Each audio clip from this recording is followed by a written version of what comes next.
Hello and welcome to the Autism News NetWORK podcast. This is part 2 of the coronavirus update on the Autism News NetWORK.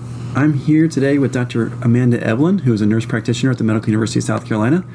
My name is Dr. Frampton Gwynette, and I am a psychiatrist here at the Medical University of South Carolina. And you can follow me on Twitter at Dr. Gwynette, that's DrGwynette,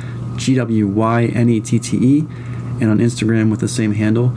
We're here today to talk about the rapidly evolving coronavirus epidemic. Dr. Eblin, thanks for being here. Thanks for having me. I was really looking forward to doing this podcast. Yeah, we've been talking quite a bit about the coronavirus infection, and are you kind of surprised by how fast this thing has gained traction across the globe? Yeah, I think a lot of people are. I mean, over a couple of days, we've increased the number of cases in the U.S. like crazy. I know on Friday, we had no cases in South Carolina, and I think today we have like almost 7, correct? Yeah, that's right. Yeah. I recorded Friday at like 5 o'clock and we had 0. Yeah. So in 4 days, we've seen 7. And we did have an MUSC employee that was diagnosed who has not been back to work, but that was announced by our university, I think on Saturday, right? I think Friday night. Or Friday night. Yeah. Yeah, so it's hitting very close to home for us here in Charleston, South Carolina, and also for people all over the country and all over the world. And have you seen things start to change in your everyday life in terms of how people are reacting to the news? I haven't seen a lot of significant change in Charleston. I know people are more mindful of hand sanitizing and infection control and things like that, but day-to-day life, there hasn't been any major changes. People are still going to the grocery store here, going to church, they're going to work, schools are still functioning. Exactly. The traffic's still the same. Yeah, but we haven't had a major outbreak here yet. I know in New York they've had a major outbreak, in LA and Seattle. And I know Seattle, they're making a lot of people work from home. I heard University of Washington is making all their students do school online right now. Exactly. So it hasn't been that bad in South Carolina yet. Hopefully it doesn't get that bad. That's right. There's been 29 deaths in the United States, and 23 of them have been in Washington State. And there's been 4 states, I believe it's California, Washington, New York, and Maryland that have called states of emergency. So it's getting pretty scary out there. The worldwide numbers really they're going up so fast it's hard to even keep track. But as of today, there's 118,000 infections worldwide, and then we've seen, of course, China being the number 1 country for most infections, and then in the last several days, Italy has vaulted into the number 2 spot. We've seen 10,000 total cases in Italy and 631 deaths there, and that's just been in the last couple weeks. So now you heard that Italy's locked down the entire country. Yeah, it was originally just going to be northern Italy that they were going to lock down, and people were going to get fines if they didn't follow through with the lockdown and could get up to 3 months in jail. But now they've moved it to the whole country. Yeah, and now you had heard about somebody who was on Snapchat still traveling through Italy as we speak. Is that right? Yeah, I still have, people that are still traveling all over the world. Yeah. Some people aren't as concerned about it. Yeah, and that's the thing, is that stepping on a plane or traveling through one of these epidemic areas is definitely high risk. But now it's kind of changing, because now the United States might be one of those places where we live. Right. So it's pretty hectic. But the travel is definitely down. United Airlines released a statement today that passengers are down by 70% now. So you just think about that. There's 10 seats on a plane, 70 are empty. Yeah. Which is pretty crazy. Do you know anybody who's canceled trips or canceled conferences?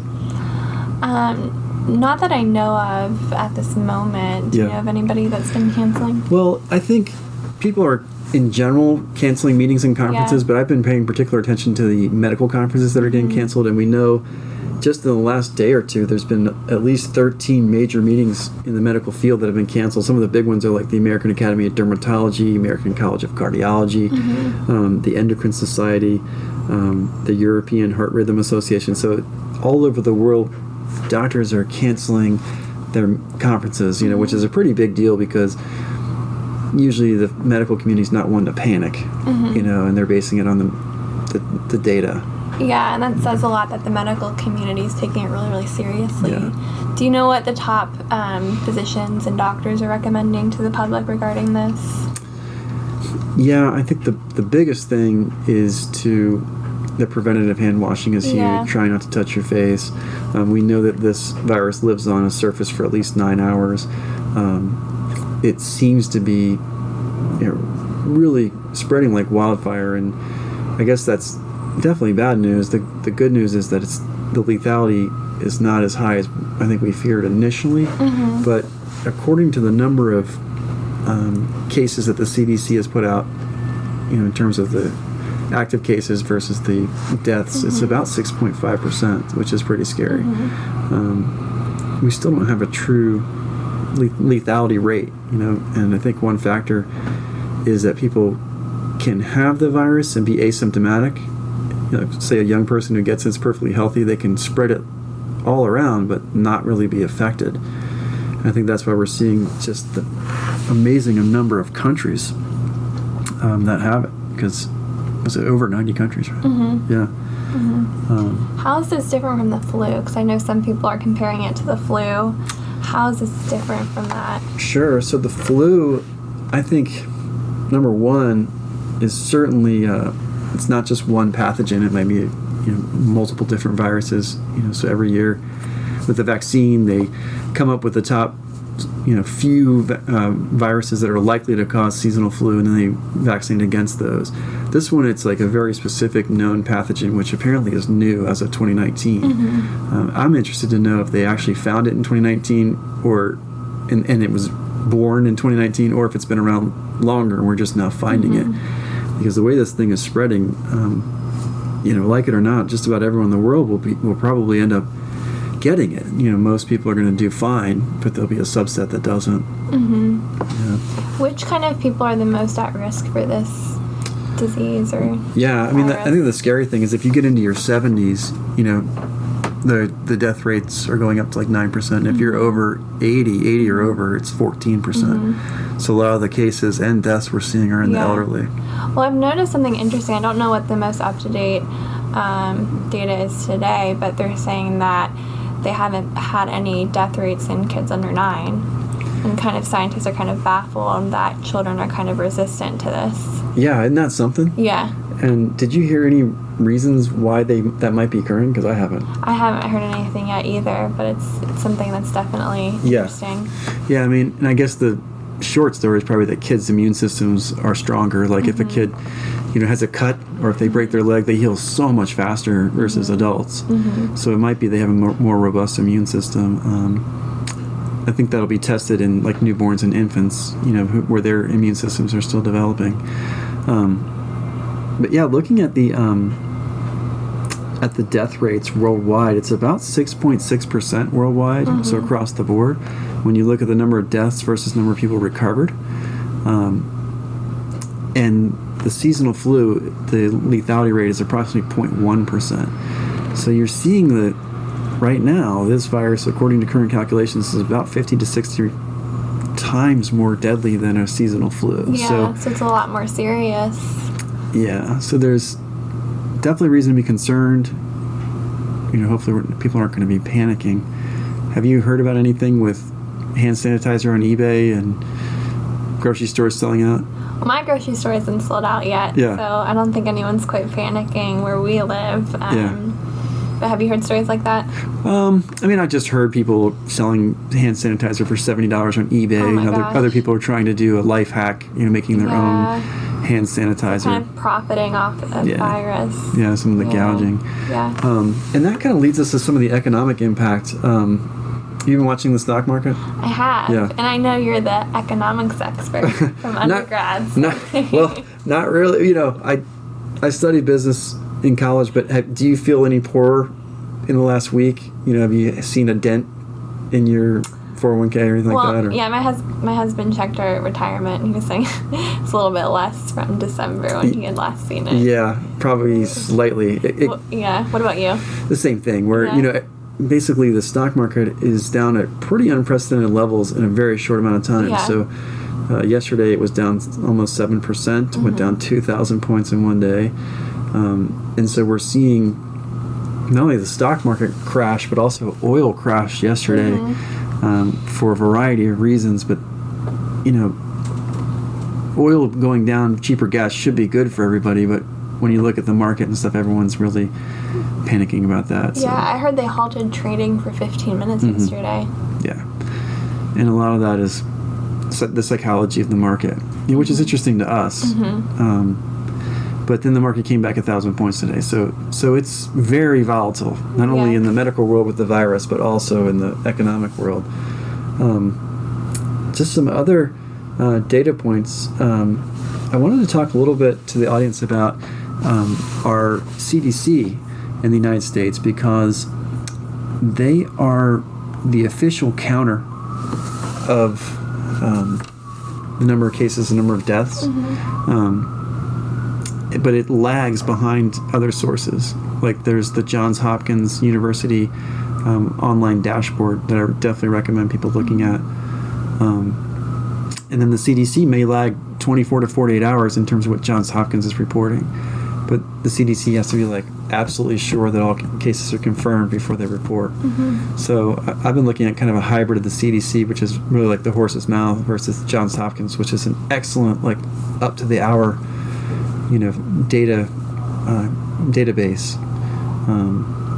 But yeah, there's a lot of confusing information out there. So those two sources I think are good. Where are you getting your information from these days, in terms of the coronavirus? I've been watching a lot of the news and getting it mostly off of that. Yeah. Just getting what the updates of what other places in the world are doing to manage it. Sure. Yeah, and I've heard WebMD can be helpful. That's a good site. And I would definitely recommend to the audience, if you can lean more medical towards your source of information, a place that's not a website that's not set up necessarily to sell advertising or get a lot of eyeballs on there. Yeah, sometimes do you get the sense that news anchors and stuff are creating a sensation, or are they they're really calm on the air?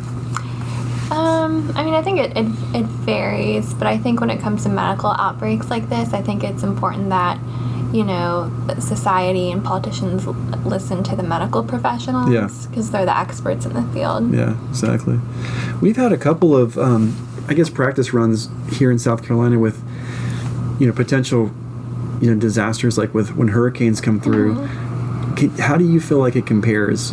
When we had a evacuation in the fall, right, of 2019, and you saw the gas lines and people getting out of town. Do you feel like the general public is more calm about the hurricane or more calm about coronavirus just here in Charleston? I think it depends on which part of the country it is. We haven't seen an extreme hit in Charleston yet. Yeah. So we don't know. It's hard to compare. Yeah, it's kind of untested. Yeah. Yeah. Now, we were also talking about large gatherings, and you had heard something about schools, right? Yeah, I know more universities are moving to having their students do online school. I think Harvard is moving to that, as well as Princeton, having their students do schooling online for now. Yeah. And there are also schools out west, I think Stanford and Washington, and they're just trying to break up those large gatherings of people to try to prevent the transmission of the virus. And what are your personal thoughts on, as of today, March 10th, going to big crowded places like churches, and are you reconsidering right now? Yeah, I think I'm a little bit more reserved because, we've seen an increase in cases in South Carolina and all over the country. Yeah. So it's only going to increase. So, I do feel a little bit more concerned about being in large gatherings. Yeah. Where you could be exposed to possibly something. Yeah. You have a higher chance of that. Exactly. How long if you had to guess, how long do you think when do you think the peak of this thing will be, given the weather and... Yeah, I'm not sure. I don't think it's over. I think it's just beginning. Yeah. And we've seen that over the last, week. Yeah, exactly. If I hadn't mentioned it earlier, we've got 800 cases in the U.S. now, which is pretty mind-boggling considering where we were a week ago. Yeah, so I think for our audience, as we wrap up here, we just want to remind everybody to get the best information you can, not to panic, of course, but definitely be mindful about washing your hands. Hand sanitizer is good. I personally don't use that because it's so drying, but there's nothing better really than washing your hands for 20 seconds with soap and water. But we can't always do that. So certainly hand sanitizer, and then disinfecting things like keyboards or desktops, doorknobs, elevator buttons, our phone screens, everything. And then hope for the best. And certainly if you're medically compromised or elderly, really consider isolation precautions so you're not exposed to big crowds. Mm-hmm. Okay. Well, very good. Well, Dr. Eblin, thank you for joining us. Thanks for having me. On this second special episode of the Autism News Network podcast. Again, you can follow me at Dr. Gwynette. That's DrGWYNETTE. And please check out our website. It's theautismnewsnetwork.com. We have just an awesome, dedicated group of individuals with autism who help our station and our website go. Did you want to give a shout out to any of our Autism News Network members? I'll give a shout out to all of them. Yeah, that sounds great. Keep up the great work, guys. We will see you Thursday for the Autism News Network in-group session, and we will drop another podcast here on Friday with Ben. And he is a 35-year-old male with autism who does autism research here at MUSC, and he was generous enough to come in and share his story with us. So please stay tuned for that, dropping this Friday. Until next time, thanks so much. Bye.